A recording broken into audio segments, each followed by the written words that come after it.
The Invisible Massacre: How Shaming a Human Being with Their Own Dead Past Destroys Their Biology, Shatters Their Mind, and Murders the Soul They Were Born to Become at 0 hour. This is an operational threat analysis.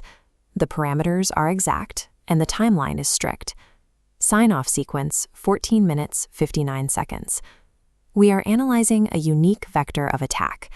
A kinetic strike hits physical armor, but cognitive dissonance and spiritual hacking bypass physical defenses entirely. They penetrate the mind to directly dysregulate the biological organism from the inside. To process the data points in this briefing, you must meet strict biological, cognitive, and spiritual fitness requirements. You must possess a stable nervous system, functioning gut-brain axis, and the capacity to absorb information without an overactive threat response. If you lack these requirements, you are biologically and spiritually unfit to absorb this communication.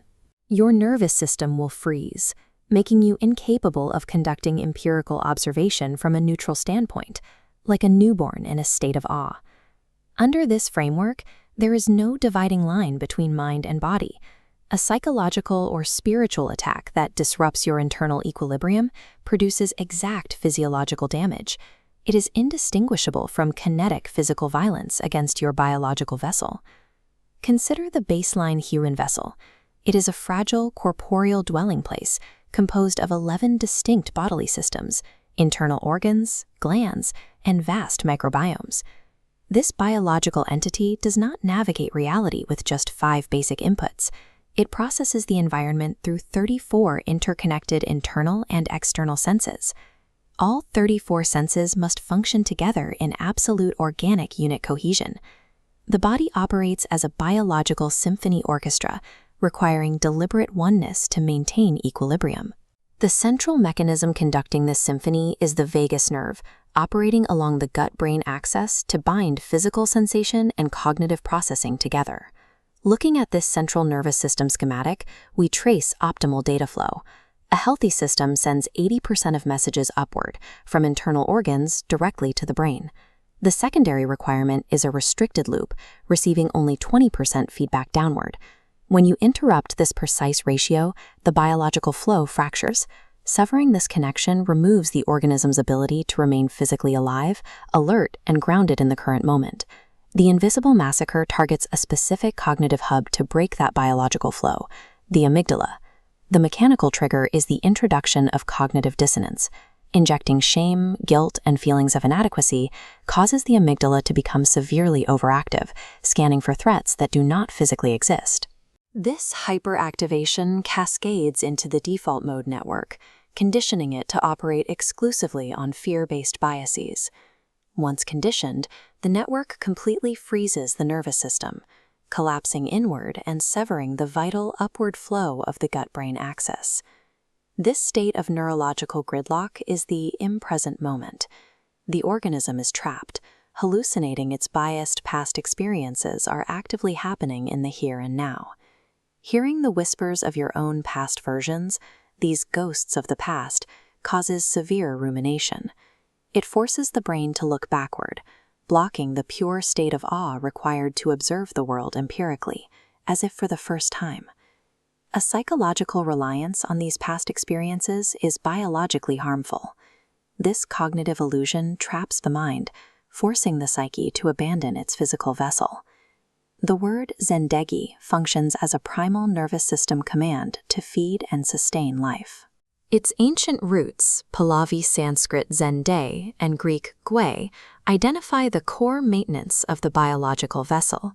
Fundamental biological imperatives, the commands to eat, drink, and sit, exist as single-syllable incantations that predate all scriptural doctrines, human institutions, and manufactured laws. We can map these biological states directly to ancient linguistic structures. This schematic shows the Hebrew letter chet. It represents a closed mouth, a sealed aperture, and serves as a metric glyph of suppression. Applying the chet induces a precise neurological freeze. It actively dysregulates vagus nerve function, shutting down outward expression and locking the individual in a paralyzing, backward-looking loop. Contrast that with the Hebrew letter he. It represents an open mouth, a passageway acting as a direct bridge between internal biological states and exterior expression. Suppressing utterance, forcing the chet onto an individual, is the mechanical trigger.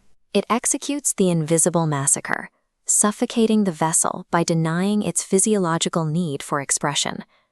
Placing any cognitive or spiritual obstacle in the way of a human being's present awareness is the final transgression. It crosses the invisible boundary of life sanctity. When life sanctity is threatened, the biological organism and its soul activate a non-negotiable imperative.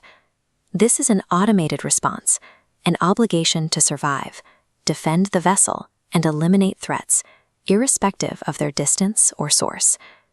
Because this obligation is a raw requirement for existence, it operates as a biological priority.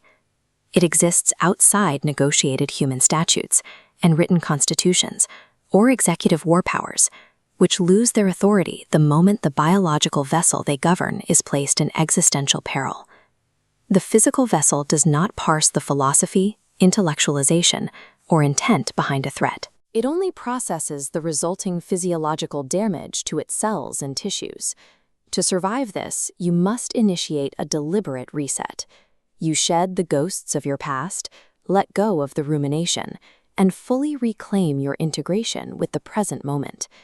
When the biological vessel is free from the suppression of the chet, it achieves a state of continuous wonder and complete 34-sense integration. The organism remains fully alert, with the soul dwelling harmoniously in every cell and tissue. Open to the breath of the hay, the human organism inherently heals. It fully integrates with its dwelling place, connects with absolute clarity, and thrives in vibrant harmony with the source of life.